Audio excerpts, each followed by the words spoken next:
Japan's 200-year-old woman hoax, what really happened? Welcome back to School of Soul. I'm Adeline Atlas, 11 times published author, and this is the Science of Age Reversal series. In 2021, a story started circulating online, claiming that a woman in Japan had reached 200 years of age. The headlines exploded. Conspiracy circles lit up.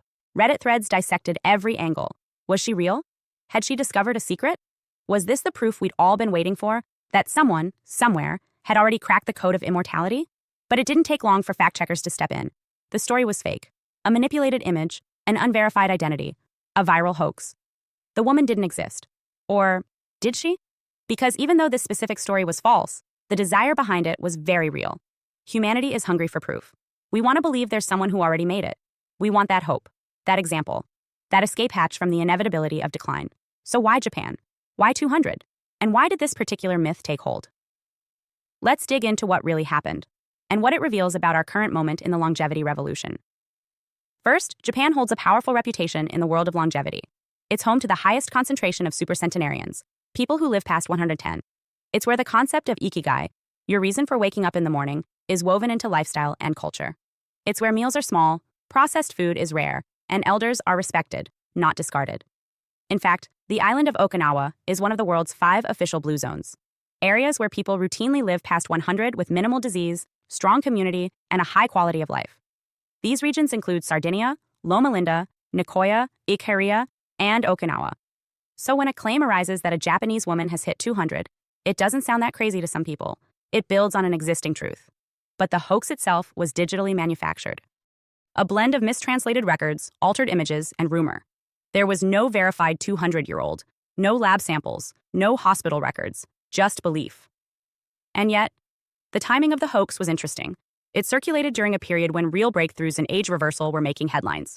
Senolytics, plasma exchange, CRISPR, cellular reprogramming, all very real, all very active. We had moved past theory and into human trials.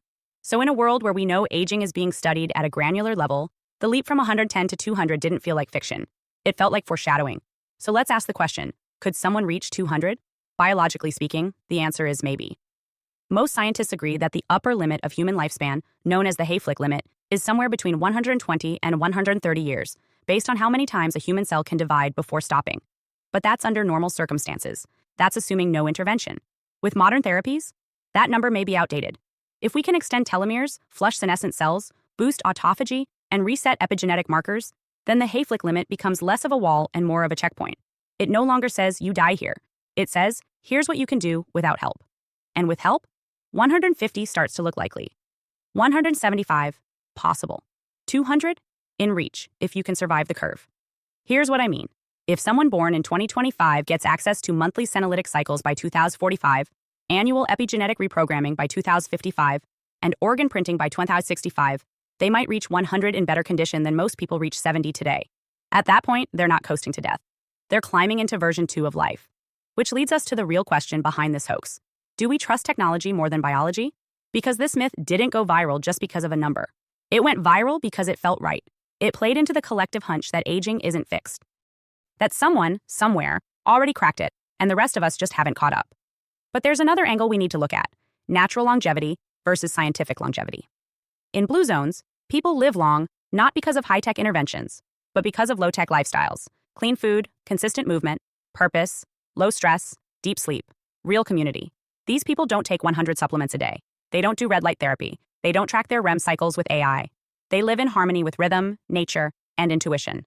So if we're aiming to live longer, we need to ask, are we imitating the right model?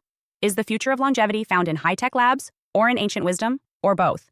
Because the real breakthrough might not come from choosing one side, but from integrating both. Science can extend, but nature can stabilize. Technology can hack, but spirit can sustain. We don't need to become machines to live long. We need to understand the machine we already are. So back to the 200-year-old woman. She didn't exist. Not in our timeline, not in our files. But the idea of her, the feeling of her, is real. She is the signal, the symbol, the whisper that says, it's possible. And whether that possibility is found in a Japanese village or a Silicon Valley lab, one thing is certain. We are not at the end of human lifespan. We are at the beginning of human redesign. The hoax was fake, but the future? Very real. And someone, maybe even you, may live long enough to see truth catch up with fiction. Hi, I am Adeline Atlas, 11 times published author, and SOS, School of Soul has a brand new series, the AI and Future Technology series. Look, you know the world is changing, and no, it's not going back to normal. Normal is over, and what's coming next is beyond anything we were prepared for.